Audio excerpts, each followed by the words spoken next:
موجودہ دور میں ہمارے اندر جو بے عملی پائی جاتی ہے، اور یہ بے عملی جو ہے دن بدن بڑھتی چلی جا رہی ہے، دین سے بے رغبتی اور اپنی آخرت اور اپنی عاقبت اور اپنی قبر کے حوالے سے اس قدر غفلت امت مسلمہ میں پیدا ہو گئی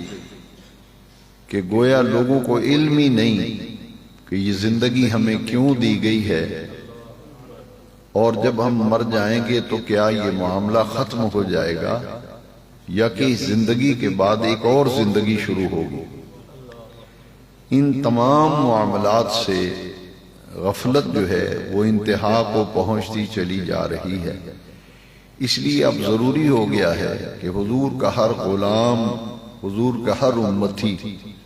اور جو حضور سے خاص طور پر محبت کا دعوے دار ہے، اس پر ایک بہت بڑی ذمہ داری عائد ہوتی ہے۔ وہ ذمہ داری کیا ہے کہ کسی مرد حق سے وابستہ ہو کر اپنی زندگی کی اصلاح کریں، اپنی زندگی کو سنواریں، اور اگر ہو سکے تو دوسروں کی زندگی بھی سنواریں، نہیں تو کم از کم یہ تو ہو کہ اپنی عاقبت اور اپنی آخرت اور اپنی قبر جو ہے اسے تو بہتر بنا لیں۔ ہم نے اس دنیا کی زندگی کو کل سمجھ لیا ہے، یہ ہماری بہت بڑی ایک غلط فہمی ہے، اور ہم یہ چاہتے ہیں کہ یہ دنیا کی زندگی ہماری عیش و عشرت میں بسر ہو جائے، اس زندگی کی فکر ہی نہیں، اس زندگی کی طرف توجہ ہی نہیں جو کہ آخرت کی زندگی ہے۔ میں ایک آپ کو بات بتاتا ہوں کہ ہم نے اپنے بزرگوں سے سنا ہے کہ پاکستان بننے سے پہلے،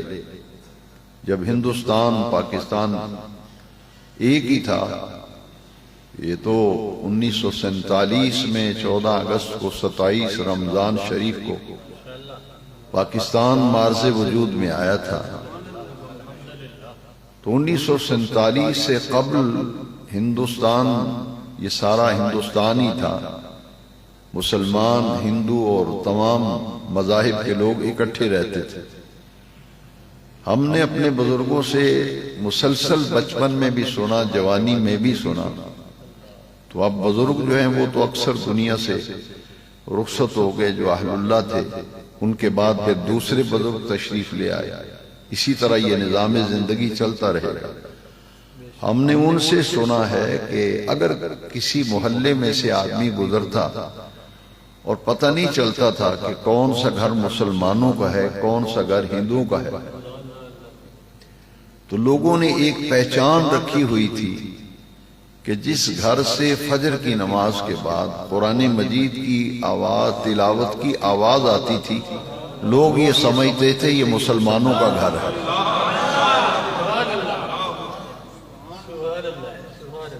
یہ نہیں پتہ چلتا تھا کہ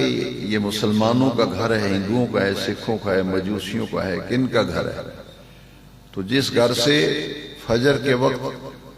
پانی بہنے کی آواز آتی تھی، نلکا ہوتا تھا اس زمانے میں،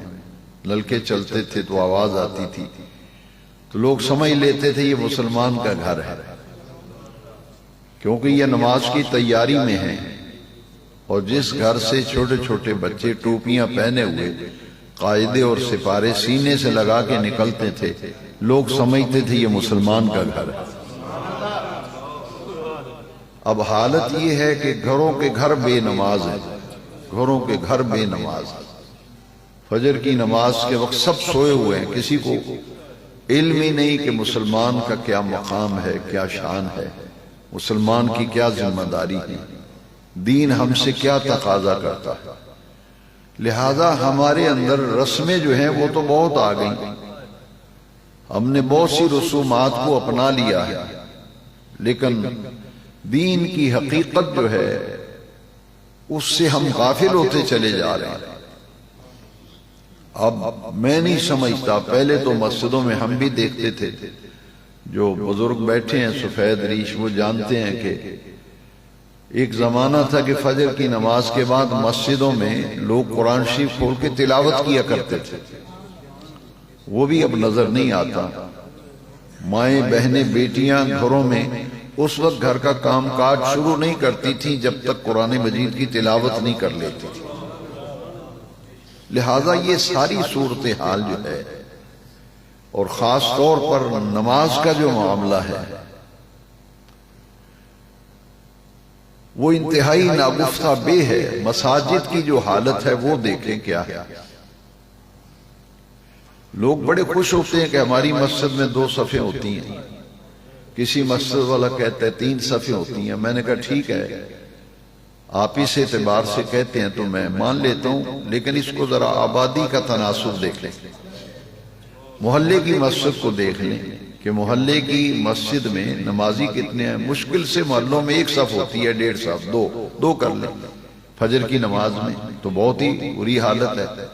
تو پورا محلہ مسلمانوں کا ہے، پورا محلہ مسلمانوں کا ہے، تو آبادی کے تناسب سے نمازیوں کی تعداد دیکھ لیں۔